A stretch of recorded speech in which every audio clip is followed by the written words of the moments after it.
गैर बासमती चावल निर्यात पर अब वाणिज्य मंत्रालय से एक और बड़ी खबर सामने आई है, जहां वाणिज्य मंत्रालय ने एपिडा को गैर बासमती निर्यात अनुबंधों के रजिस्ट्रेशन शुल्क से इकट्ठा धनराशि का 30% हिस्सा अपने पास रखने की मंजूरी दे दी है। वहीं बाकी बची राशि के उपयोग का निर्णय एक विशेष समिति द्वारा किया जाएगा।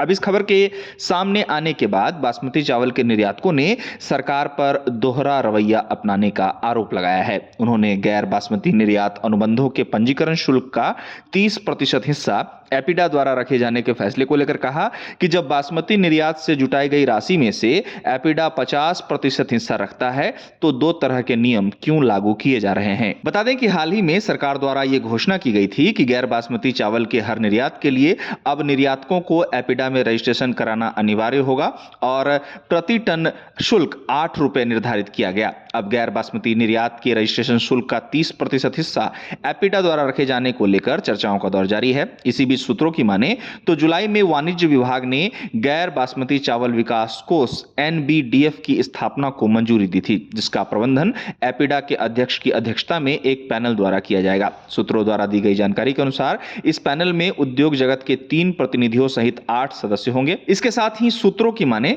तो इस कोष के प्रबंधन के विशिष्ट तौर तरीकों को हाल ही में मंजूरी दी गई है और एपिडा ने पिछले सप्ताह संबंधित विभागों और हितधारकों से अपने प्रतिनिधियों को नामित करने का अनुरोध करके पैनल के गठन की प्रक्रिया शुरू की, ताकि पैनल दीपावली से पहले अपनी पहली बैठक कर सके। वहीं हरियाणा और पंजाब के बासमती निर्यातक संगठनों ने बासमती चावल के निर्यात अनुबंध पंजीकरण शुल्क को 30 रुपए प्रति टन से बढ़ाकर 70 रुपए प्रति टन करने के फैसले का विरोध किया है। एक प्रमुख निर्यातक ने कहा कि एक ही काम के लिए दो अलग अलग नियम कैसे हो सकते हैं। सरकार को शुल्क दर और एपिडा के हिस्से दोनों में समानता लानी चाहिए। बता दें कि इसी के साथ बासमती चावल निर्यातकों का यह भी कहना है कि अगर एपिडा को नॉन बासमती के लिए 30% हिस्सा सेवा और इंफ्रास्ट्रक्चर शुल्क के रूप में रखा गया है तो बासमती निर्यात विकास फंड से भी उसका हिस्सा 50% से घटाकर 30% किया जाना चाहिए।